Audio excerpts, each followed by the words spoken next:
저는 예수 믿고 나면 가장 큰 외부적으로 드러나는 변화가 사람이 긍정적이 되고 얼굴에 만면에 미소를 띠고 자꾸 어떻게 보면 약간 좀 이상할 정도로 희죽희죽 웃고 기쁨이 예수 믿은 후에 가장 외부적으로 드러나는 차이라고 저는 생각해요. 예수 믿고 나서 심각해지고 근심 걱정을 하는 사람은 거의 없고요. 예수 믿고 나면 굉장히 긍정적이고 낙천적이 되는 걸 볼 수 있어요. 틀림없이 그렇게 돼요. 만약에 내가 예수 믿고 나서 더 근심 걱정이 많아졌다 그러면 조금 다시 한번 점검해 봐야 돼요. 근데 정말로 예수 믿고 나면 사람이 이렇게 해피하게 돼요. 건강하게 돼요.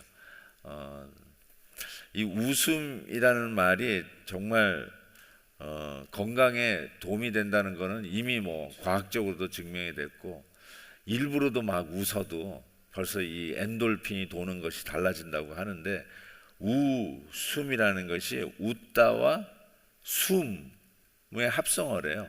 숨, 호흡, 숨. 그래서 이 웃을 때 드디어 우리의 머리가 숨을 쉰다는 거예요. 그래서 이 웃음의 어원은 이 헬레와 헬스, 건강을 에서부터 왔다라고 이야기를 합니다. 그러면 얼마나 우리가 웃는 것이 우리의 마음과 몸에 건강을 주는지 모릅니다. 어제 사랑에 대해서 접근을 했는데, 이 성령의 열매, the fruit, 그 열매의 이 두 번째 측면으로 보는 것이 바로 이 기쁨, joy인데, 이것이 얼마나 예수 믿고 난 후에 우리의 삶 속에 특별히 영혼의 건강에 큰 힘이 되는지 몰라요. 여러분 하루에 몇 번 웃는다고 생각하십니까? 아이들은 하루에 한 150번 웃는데요. 아이들은 150번 웃는데, 어른들은 하루에 한 15번 정도 웃으면 아주 잘 웃는 거라고 이야기를 하더라고요. 웃어볼래요? 일단 한 번 웃었어요. 예. 앞으로 14번 더 웃으셔야 돼요. 예. 한 기록을 제가 봤어요. 이거 그 Today's in the War 하는 그 무디 바이블 인스티튜트에 나오는 그 디보션, 거기서 본 글인데요. 이렇게 써 있더라고요. 제 서기 3세기에 한 사람이 죽으면서 쓴 말인데, 이 세상은 비극이다. 즐거운 것이 하나도 없다. 그러나 유독이 이 세상에는 기쁘게 살아가는 자들이 있다. 그들이 누리는 즐거움은 이 죄 많은 세상에서 누리는 쾌락보다 수천 배 나은 즐거움이었다. 그들은 핍박도 받았고 멸시도 받았다. 그러나 그들은 그것을 상관하지 않았다. 그들은 세상을 이긴 자들이었다. 그들은 바로 크리스찬이었다. 그래서 나도 크리스찬이 되기로 했다. 막 웃는 모습, 기뻐하는 모습, 누구에게도 빼앗길 수 없는 그 기쁨을 가지고 있는 자들, 그것이 어쩌면 이 세상에 우리가 선포하고 전할 수 있는 최고의 전도 메시지다 라는 생각도 해봅니다. 야, 저 사람들은 뭐 때문에 저렇게, 나 같으면 지금 땅을 치고 곡을 해도 시원찮은데, 아니 무슨 감사가 있다고 그러지? 왜 저렇게 기뻐하지? 그것이 이 세상을 향하여 우리가 가지고 있는 메시지라는 거죠. 좋은 환경 속에서 좋아하는 건 누가 못해요. 모두 다 힘들어하고 괴로워하는 그런 환경 속인데, 저 사람들의 얼굴에는 평안이 있어. 서로 나누는 대화 속에 웃음이 있어. 뭐지? 이게 우리가 세상에 줄 수 있는 메시지 아닌가요? 빼앗길 수 없는 기쁨. 우리가 그리스도 안에서 복음을 들으면 이게 쑥 기쁨이 들어와요. 이와 같이 말씀을 듣고 하나님 앞에 예배 드리면 당연히 이 기쁨이 들어와요. 근데 이 기쁨을 빼앗기지 않는다고 그랬잖아요. 근데 우리는 이 기쁨을 자주 빼앗깁니다. 부부싸움 한번 하면 훅 빼앗겨 버려요. 어디 갔지? 내가 주일날 예배에서 받았던 은혜 다 어디 갔지? 빼앗겨 버려요. 이 집회를 끝나고 나서도요, 사탄은 여러분의 그 은혜를 빼앗으려고 별의별 공격을 다 할 거예요. 집에 가는 길에 그냥 왕창 다 쏟아버릴 거예요. 그거 한다고요. 뭐 예를 들어서 경찰이 pull over, 예배 드리고 집에 가는데 너무 좋아하는데 예를 들어서 잡혔다고 한번 해봅시다. 그러면 막 그냥 XX 뭐 그냥 ABCD EFG 막 이러면서 쏟아버릴 수 있어요. 내가 이게 어디 갔지? 근데 한번 생각해보세요. 그 티켓이 얼마 가격인지 모르겠지만 내가 받은 그 기쁨의 가격과 티켓의 가격을 한번 비교해 보라고요. 티켓 받은 것으로 내가 오늘 받았던 은혜를 다 쏟아버리면 빼앗기는 기쁨이에요. 빼앗겼어요. 그거를 마치 하나님의 말씀이 이 밭에 뿌려졌을 때 새들이 와서 쪼아 먹는 거 아니에요. 말씀이 뿌려졌는데 뺏어가 버려요. 조금 기뻤다가 자라나다가 떼약볕에 그냥 시들어 버려요. 빼앗긴 거예요. 이 환경적인 그 요소 때문에 내가 받은 은혜를 빼앗겨 버렸다는 것이죠. 그래서 저는 이런 생각을 해봤어요. 아니 진짜로 이런 간증이 있어요. 수양회 때 너무너무나 이제 은혜가 막 큰 거예요. 그런데 물이 부족한 거야. 그래서 그 준비하시는 그 남자 집사님이 빨리 저 세븐일레븐에 가가지고 물 좀 사오라고.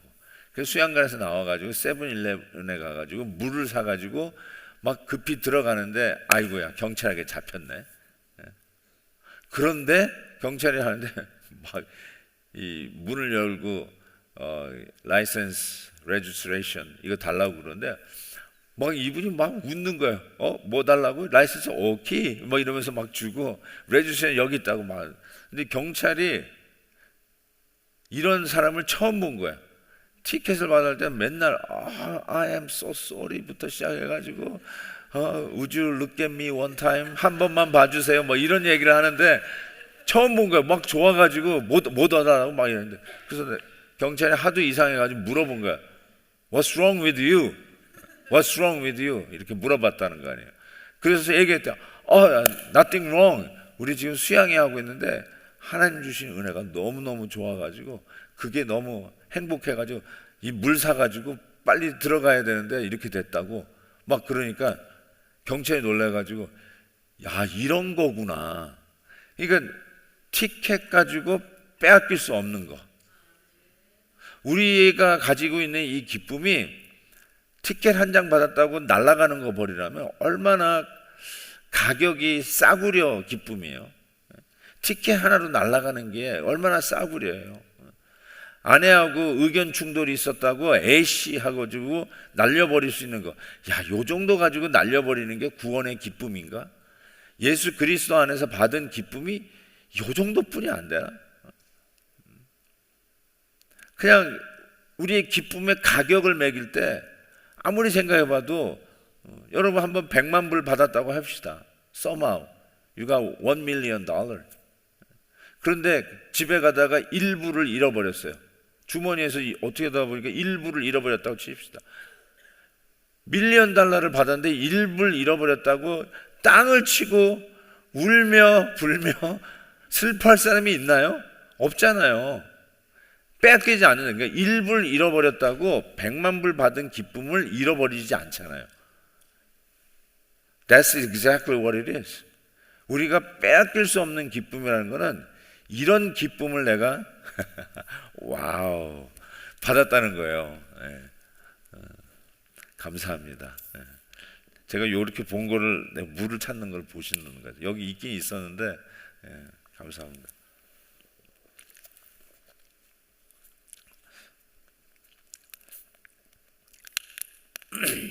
그래서 요한복음 22절에 16장 22절에 분명히 이렇게 얘기했죠. 너희 마음이 기쁠 것이요 너희 기쁨은 빼앗을 자가 없다 이렇게 얘기했어요. 빼앗길 수 없다. 저는 여기서 참 많은 것을 생각해 보게 됩니다. 왜냐하면 저 자신도 이렇게 보면 어느 날 굉장히 우울해. 왜 이렇게 내가 힘이 빠져 있고 막 이렇게 의욕을 상실했는가 보면은 그 누가 나한테 크리티사이즈 한다고 비판한 말을 받고 굉장히 우울한 거예요. 그래서 저는 이제 약간 성격이 제가 멜랑콜리해요. 진짜요. 제가 어쩌면 여기 이 타코마 시애틀 날씨가 더 맞는지도 모르겠어요. 약간 좀 구름 낀 날씨가 더 좋고요. 해 알러지 같은 게 있어가지고 너무 밝으면 막 눈을 못 뜨고 이렇게 막 그늘 찾아다니는 이런 기분, 이런 게 있어요. 써니 캘리포니아도 좋지만 이 워싱턴도 좋습니다. 저는 이 약간 이런 날씨가 더 마음에 드는 것 같아요. 어쨌든 그래서 뭐 이렇게 환경적으로 약간 뭐 이상한 게 돌아가면 우울해지는 경향이 좀 있는 것 같아요. 그래서 막 그러면 이거 또 우울이 찾아오고 있구나. 아내랑 막 얘기하면서 그냥 업 시킨다고. 괜찮아. 그 사람이 내 인생의 주인이 아니지. 그 사람이 말했다고 내가 그 말에 매여 있을 수 있는 게 아니지. 그리고 그 사실도 아니야. 왜 이렇게 왜곡을 했지? 뭔가 잘못 알고 있는 거야. 나는 누구냐? 나는 하나님의 아들이야. 내가 누구냐? 내가 오늘도 말씀을 들고 강단에 서야 되는 주의 종이야. 그 말에 넘어질 수 없지. 자꾸 이렇게 돌아가는 거야. 내가 이 기쁨을 빼앗길 수 없지. 그 사람의 한마디 때문에 빼앗길 수 없지. 오해는 나중에 풀면 되겠지만 오늘 이 순간에 그 사실도 아닌 말, 나를 왜곡하는 그 말에 내 기쁨을 빼앗길 수 없지 하고 확실하게 계산을 해내고 결단하는 것. 그래야 빼앗기지 않아요. 막 갑자기 그런 일이 생길 때 막 또 A, B, C, D, E, F, G 하면은 이게 빼앗겼다가 겨우 다시 가서 찾았다가 빼앗겼다가 겨우 찾았다가 이 반복적인 피곤한 일을 또 할 수밖에 없다는 것이죠. 근데 이 빼앗기지 않는다는 기쁨은 저는 로마서 5장에 보면 이런 표현이 있어요. 우리가 환난 중에도 즐거워하나니 이는 환난은 인내를. 환난 중에도 즐거워한대요. 환경을 뚫고 가는 뭔가가 있는 거예요. 우리 안에. 이 기쁨은 빼앗길 수 없다는 게 뭐냐면 환난이 와도 빼앗길 수 없다. 고린도후서 8장에는 이런 말씀이 있어요. 환난의 많은 시련 가운데서 그들이 넘치는 기쁨과 극심한 가난이 그들의 풍성한 연보를 넘치도록 하게 하였느니라. 이 성도들이 누리는 이 기쁨은 첫 번째로 환경적인 요소를 넉넉히 뚫고 가는 힘이 있다는 거예요. 환난이나 시련을 뚫고도 얼마든지 기뻐할 수 있는 거. 그래서 실은 이거를 명령을 해요. 성경은 명령을 해요. 그냥 얄팍한 게 아니라는 거죠. 아까도 얘기한 것처럼 티켓 하나 받았다고 세븐일레븐 가서 물 사고 오다가 티켓 하나 받았다고 수양에서 받은 은혜가 그 자리에서 다 쏟아지는 게 아니라는 거예요. 우리의 기쁨은 그 정도가 아니라는 거예요. 얼마든지 그런 가운데서도 빼앗길 수 없는 기쁨이 있다는 거죠. 그래서 오늘 본 말씀에 보면 해산하는 여자의 모습이 나와요. 여자가 해산하게 되면 때가 이르렀으나 근심하죠. 아기를 낳으면 세상에 사람 난 기쁨으로 말미암아 그 고통을 다시는 기억하지 아니하느니라. 가장 고통 중에 큰 고통이 애를 낳는 산고의 고통이라고 그러잖아요. 그런데 애를 낳고 나서 또 애를 낳아. 이제는 세상에서 가장 아픈 고통을 2번이나 당했으니 절대로 다시는 애를 안 낳겠다는 생각인데 또 낳아. 우리 아내는 4을 낳았어요.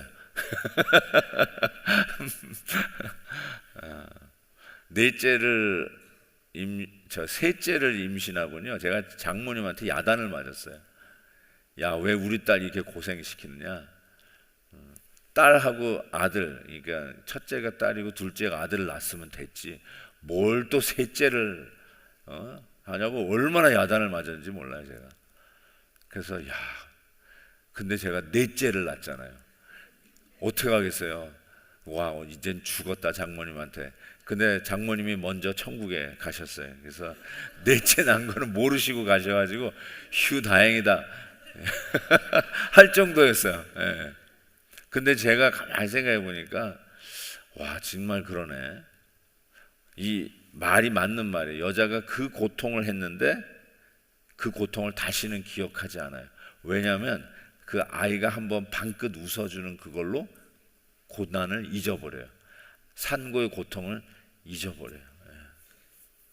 우리 딸이 애를 낳았어요. 우리 딸도 아들, 딸 이렇게 낳았는데, 우리 딸이 이 진통을 해가지고 병원에 갔다는 얘기를 잘 들으니까, 우리 아내가 병원에 갔을 때는 하지도 않았던 기도가 막 저절로 막 나와. 이상하더라고요.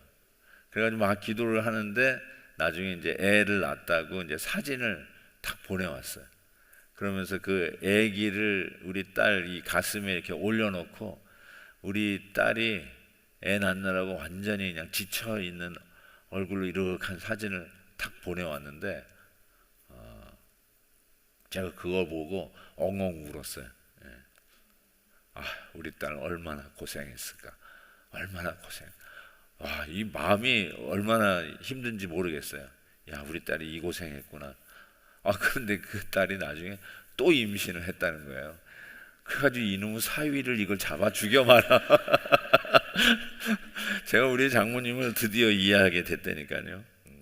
그런데 참 아이가 자라가는 모습, 저도 지금 넷째 막내가 아직 시집 안 가고 이제 막 대학 졸업을 했어요. 우리 큰애하고 막내가 15살 차이예요. 셋째하고는 9살 차이예요. 정말 없는 줄 알았는데 그 막내가 태어났어요. 위 셋은 다 시집장가 다 갔는데 막내가 이제 했는데, 우리 아내하고 그래요. 얘 때문에 산다 그래요. 이 막내 낳자마자 우리 장모님이 그래도 먼저 돌아가신 것을 감사했던 그 막내 때문에 산다니까요. 어쩌면 우리들의 그 기쁨은 산고의 고통, 가장 아픈 고통도 뺏어갈 수 없는 기쁨이다라는 것을 오늘도 우리에게 가르쳐 줍니다. 그래서 왜 산고를 이 산모들이 견디는가? 왜 견딜까요? 막 죽으려고 그냥 힘을 다 쓰는데, 생명체가, 내 아이가 태어난다고 하는 소망 때문에 오늘의 이 가장 아픈 상고를 견뎌내는 거예요. 그게 기쁨이 지키는 방법이에요. 소망 때문에 나에게 이런 아이가 태어날 거야. 우리의 사랑의 열매가 태어날 거야. 이게 기다려지는 것 때문에 그 아픈 고통을 참아내는 것이거든요. 그래서 기쁨과 고통은 공존할 수 있습니다. One way or the other가 아니라 공존합니다. 아픈 가운데서도 기쁨을 지키고 할 수 있어요. 그래서 이 기쁨이 단순히 코미디 프로그램 보고 우와 이런 게 기쁨이 아니라, 막 끙끙거리는 고통 속에서도 빼앗길 수 없는, 흔들림이 없는 우리의 정체성 같은 거, 그게 기쁨이라는 거예요.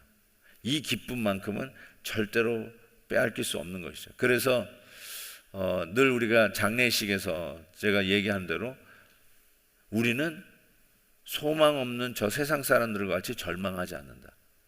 우리가 울어도, 슬퍼서 울어도, 사랑하는 이가 먼저 가서 너무너무 슬프지만 그래도 우리에게는 소망이 있어요. 그래서 goodbye가 아니라 see you later가 우리 성도들의 장례식 아니에요? See you later. 앞에 있는 사진을 보면서 집사님, 장로님, 권사님, 나중에 봐요. 어디서? 천국에서. See you later. 이 한마디로 슬프지만 위로를 얻고 우리의 가진 이 믿음의 소망은 절대로 빼앗길 수 없다는 거죠.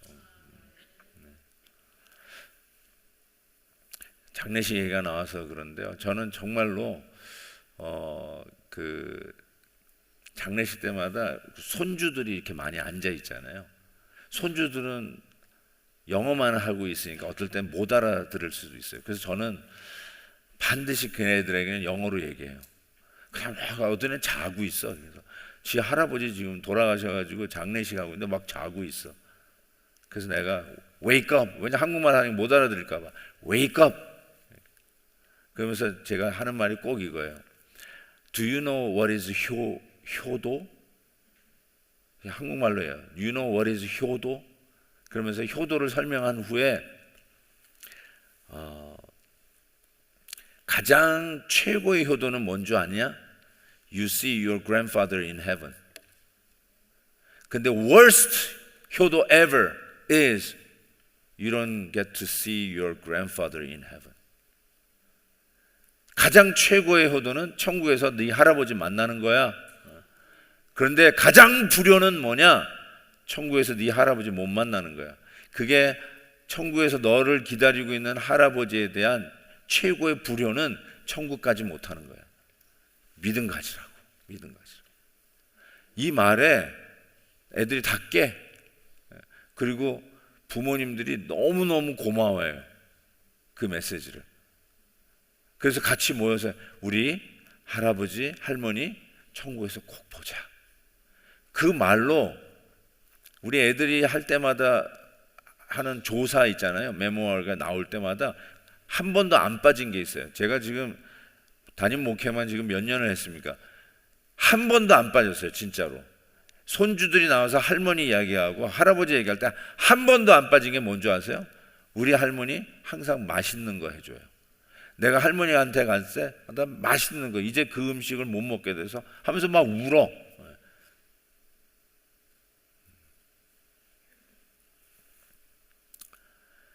그러면서 할머니, 할아버지에 대한 사랑을 이야기하는데 그 아이들에게 You get to see them in heaven. 이게 얼마나 큰 소망이 되는 줄 아세요? 천국에 가서 맛있는 거 먹을 수 있나요? 없나요? 천국에서 맛있는 거 먹을 수 있어요? 없어요? 야, 천국에 가면 불고기도 못 먹고 그 맛있는 삼겹살도 못 먹고 혹시 그러면서 난 여기서 먹다가 죽을래 이런 분 계세요? 천국에 가도 맛있는 거 먹습니다.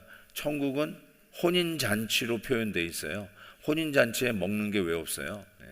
여러분 천국 가서도 맛있는 거 먹을 수 있어요. 그러니까 걱정하지 말고 천국 가시기를 주의 이름으로 축원합니다. 여러분 이게 별거 아닌 것 같은데요. 이 소망이 오늘 나를 이 기쁨을 빼앗길 수 없는 힘이 된다는 사실을 다시 한번 깨닫게 합니다.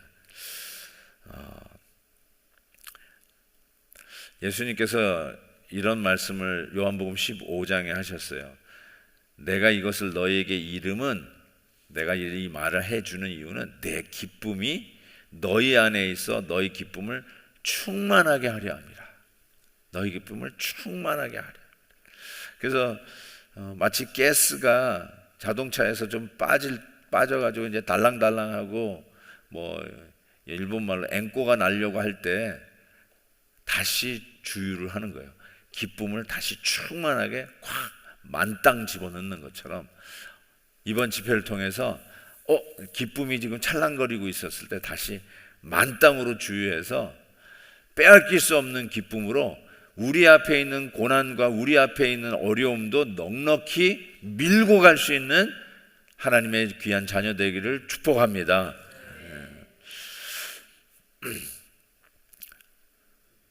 저는 기쁨의 반대말은 슬픔이 아니라 절망이라고 생각해요. 기쁨의 반대말은 슬픔이 아니라 절망이에요. 아까도 말씀드린 것처럼 슬픔과 같이 공존할 수 있는 게 기쁨이에요. 아픔과 함께 공존할 수 있는 게 기쁨입니다. C.S. 루이스가 한번 이런 얘기를 했던 것 같아요.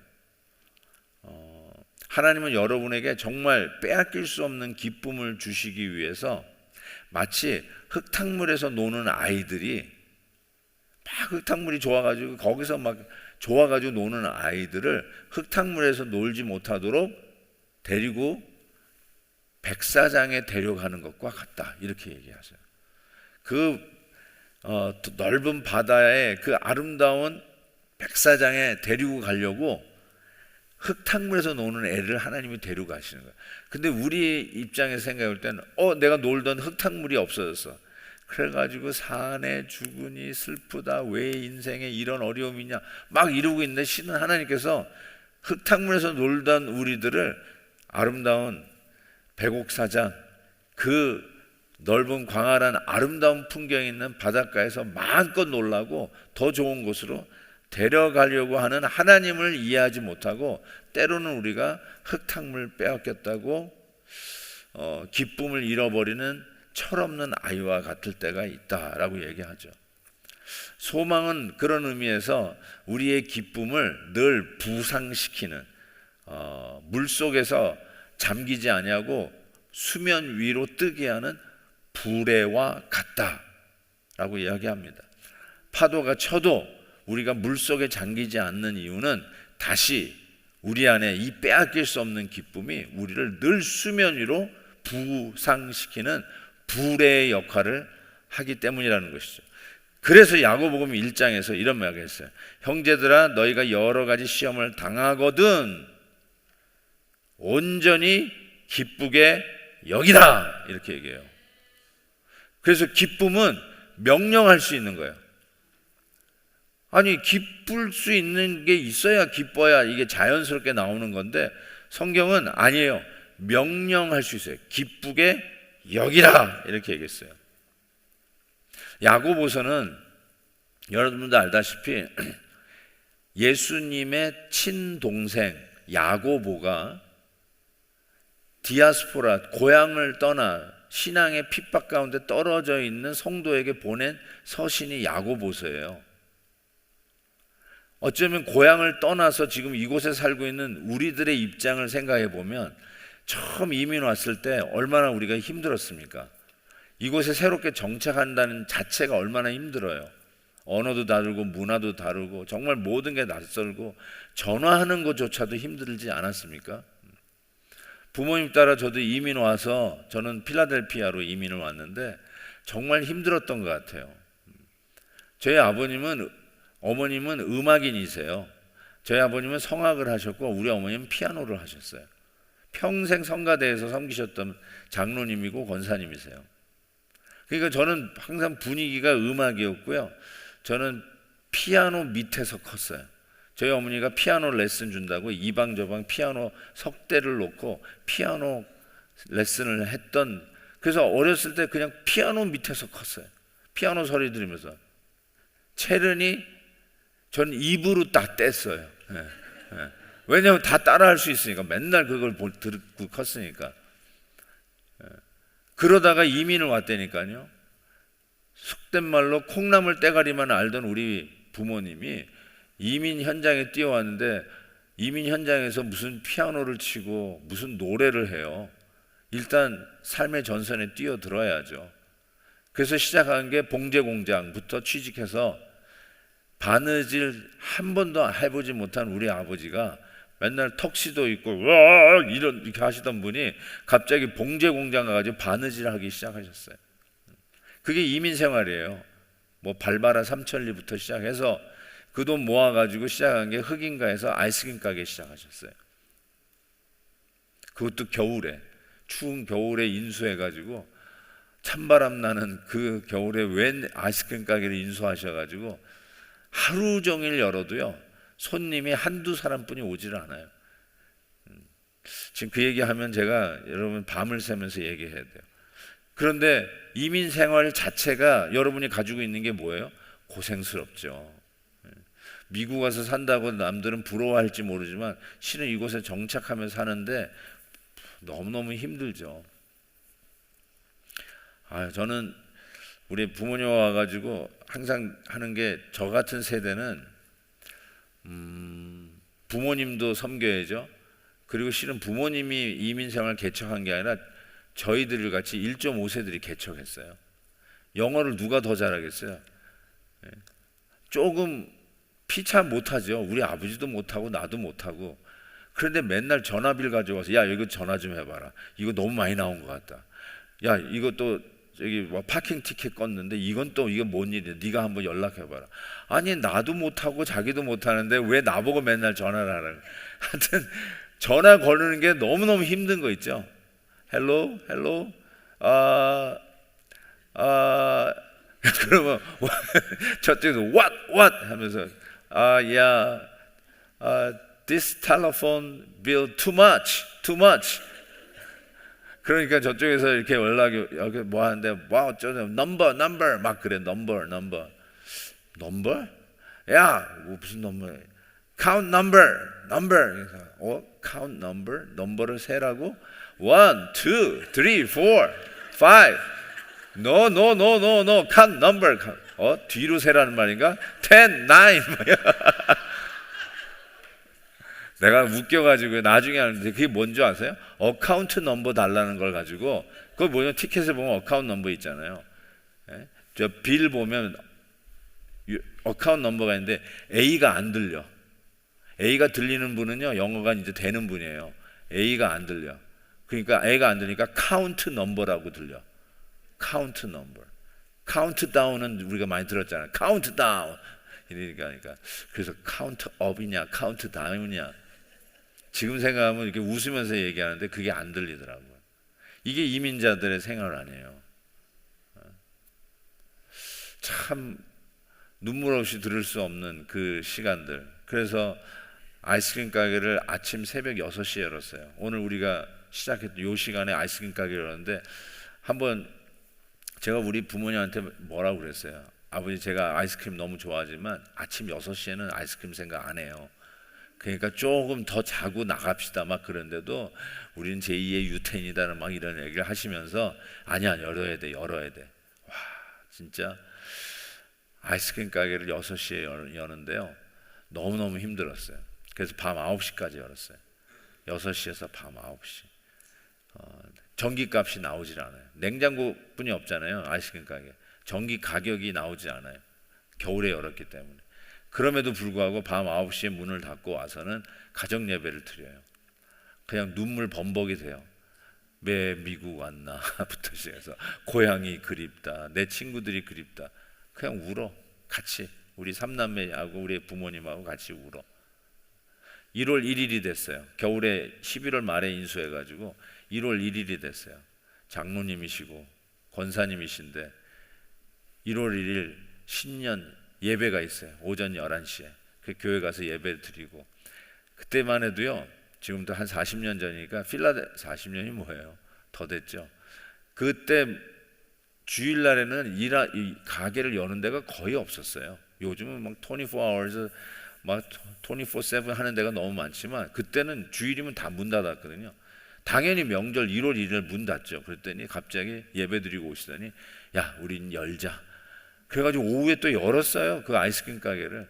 근데 여러분, 1월 1일 날 다 닫으니까 흑인 동네 아이스크림 가게에 이 주민들이 막 나와가지고, 열려있는 가게가 하나 있으니까 거기에 와가지고요, 밀크를 찾고 빵을 찾고 커피를 찾고 그러는 거예요. 그래가지고 그러다가 아이스크림 하나 다 가지고 가고, 그러면서 처음으로 가게 열고 매상이 100불이 넘어서, 매상이. 그래가지고 우리 아버님이 감격스러워가지고 다시 집합, 그래가지고 매상 100불 초과 달성 기념 가정 예배 드리자 그래가지고 같이 그날 저녁 역시 밤 9시에 모여서 예배를 드리는데 엉엉 울었어요. 너무 좋아서. 우리 100불 벌었다. 엉엉 울었어요. 그게 이민자의 생활이에요. 제가 이걸 알거든요. 그래서 제가 야고보서를 열면서 와, 이 야고보 사도가 우리 이민자를 향한, 디아스포라를 향한 어떤 위로가 있을까 하고 1장을 읽기 시작하는데 뭐라고 얘기했어요? 너희가 여러 가지 시험을 당하거든 온전히 기쁘게 여기라. What? 너희들 힘들지 하는 위로의 말이 있을 줄 알았어요. 조금만 버텨, 힘들지 이럴 줄 알았더니 그게 아니라 시험을 당하든 온전히 기쁘게 여기라.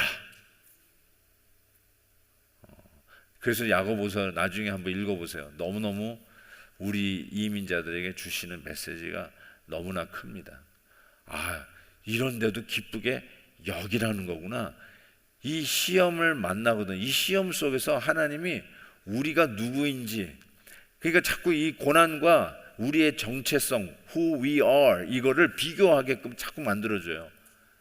그래서 실은 기쁘게 할 수 있는 비밀 중에 하나가 비교를 잘 하셔야 돼요. 이 남과 비교하는 이런 그 비교 의식 속에 오는 열등감 말고요, 실은 성경이 그 비교하라고 그랬어요. 로마서 8장에서도 이런 말을 했어요. 현재의 고난은 장차 우리에게 나타날 영광과 비교할 수 없도다. 이 비교할 수 없다는 말이 정확하게 원어로 얘기하면 정확하게 전자계산기 두들기듯이 계산해내라. regard라고 하는 그 영어 단어가 계산하라는 뜻이에요. 지금 내가 당하고 있는 고난의 무게를 계산하고, 그리고 우리가 그리스도 안에서 누리는, 그리고 앞으로 우리가 얻을 영광을 정확하게 계산을 해가지고 플러스 마이너스 계산해봐라. 어느 게 남느냐, 그 얘기하는 거예요. 뭐가 남느냐? 장차 받을 은혜, 장차 받을 하나님 앞에 받을 영광이 훨씬 크다는 거예요. 지금 당하는 이거 고난, 이거 조금 힘든 거 비교해 봤더니, 야, 이거는 우리 애들 말로 잽이 안 돼. 잽이 안 돼. 야, 이게 더 크구나. 비교해 보고 정확하게 계산을 해 보고 시험을 당하거든 기쁘게 여기라. 명령이 가능하더라고요, 이게. 우리에게도 그래서 가능하다고, 아무리 힘들어도 빼앗길 수 없다라고 계산해. 정확하게 계산해. 앞으로 받을 영광이 얼마나 큰지를 계산해 넣어. 이 믿음의 가치가 얼마나 귀한 것인지 네 계산에 집어넣고 전자계산기 두들겨 봐. 남는 게 뭐냐? 우리가 훨씬 남는 장사예요. 그래서 어려워도 기쁘게 여기라는 명령이 설득력 있게 다가오는 것이죠. 내가 기쁘게 여길 수 있구나 라는 거예요. 우리 아이가 대학을 갔다가 우리 애들이 했다가 성적이 제대로 안 나온 거예요. 근데 우리 한국 부모님들은 우리 아이들 대학 가가지고 성적이 제대로 나와야 될 거 아니에요. 야, 큰일 났어. 이 F학점을 맞았는데 이거 큰일 났어. 우리 부모님 완전히 쓰러지시겠네 라고 생각한 이 딸이 부모님에게 편지를 보냈어요. 그 편지가 이런 거예요. 부모님, 일단 이 편지를 읽기 전에 자리에 앉으세요. 뒤로 넘어질까봐 자리에 앉으세요. 그 심각한 편지예요. 이 딸이 왜 이런 편지를 썼나? 그래서 쭉 읽어가는데 저는 이곳에서 아주 멋있는 청년 하나를 만나가지고 교제 중이었습니다. 근데 교제 중에 덜커덕 임신을 하고 말았습니다. 그때 지금 야단 났어요. 그런데 설상가상으로 그 형제가 에이즈 환자인 것을 나중에 알게 되었습니다. 그래서 저는 낙태를 결심하고 있습니다. 학교는 더 이상 다닐 수가 없어서 지금 학교에서 나왔고, 지금 이제 이 청년과 함께 따로 살림을 차리려고 합니다.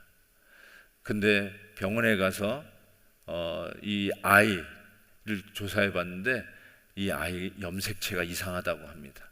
어쩌면 장애아이를 낳을 수도 있을 것 같습니다. 그러면서 어머니 기도 많이 해주세요. 그리고 막 내 웃음이 먼저 나오는데, 그러니까 이제 부모님들이 막 끝났어요. 야, 이게 어떻게 된 거야? 어떻게 된 거야? 야, 이제는 이 세상 다 끝났구나 막 했는데, 마지막에 점점점점을 하더니, 어머님, 지금까지 쓴 내용은 모두 거짓말입니다. 실은 지난 시험에 제가 이 과목을 낙제 점수를 맞았습니다. 죄송합니다 했더니 이 어머니가 뭐라고 하는지 아세요? 괜찮아, 괜찮아. 낙제 맞아도 괜찮아. 와, 만약에 앞에 있었던 그 거짓말을 안 했으면 이 어머니 낙제 받았습니다 그러면 너 죽고 나 죽자 이랬을 거예요. 야, 이게 어떻게 해서 등록금을 보내는데 너 결국 이것뿐이 안 되냐? 야, 돌아와, 하지 마. 별소리 다 했을 거예요. 근데 그 앞에 있는 가정적인 얘기들 생각해 보니까, 이게 비교해 보니까 아닌 게 너무 다행이고 너무 F학점 비교해 보니까 괜찮아, 괜찮아. 너 건강하면 괜찮아. 제가 왜 이런 엉뚱한 얘기를 했냐면, 진짜로 이 사실은 사실이에요. 이 F 맞은 딸이 엄마에게 야단 안 맞으려고 머리를 쓴 거예요. 근데 실은 우리가 이 계산을 잘 못할 때가 얼마나 많이 있어요. The worst scenario ever를 여러분이 imagine 해볼 때 이거 괜찮네, 이럴 수도 있었을 텐데 이 정도는 괜찮은 거지. 우리가 이렇게 비교를 할 줄 아는 이런 능력을 가지고 있으면 실은 우리 안에 있는 이 기쁨 빼앗기지 않아요. 지킬 수 있어요. 세상에 종말이 온 것처럼 야단 났다가 우리는 넉넉히 이것을 지켜낼 수 있어요.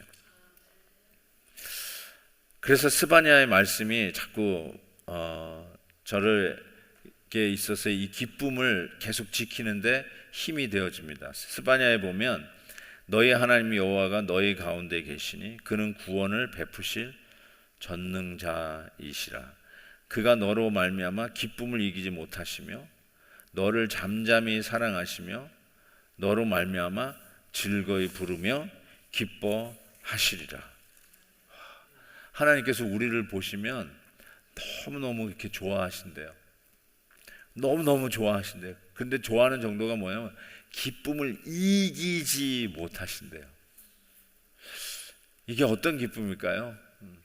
기쁨을 이기지 못하신다. 우리를 얼마나 좋아하셨는지 당신의 독생자 외아들을 십자가에 못 박기까지 우리를 아끼시고 사랑하셨어요. 여러분 이 계산을 좀 덜 하셨으면 좋겠어요. 하나님이 나를 너무너무 좋아하셔서 독생자 예수 그리스도를 십자가에 못 박으셨어요.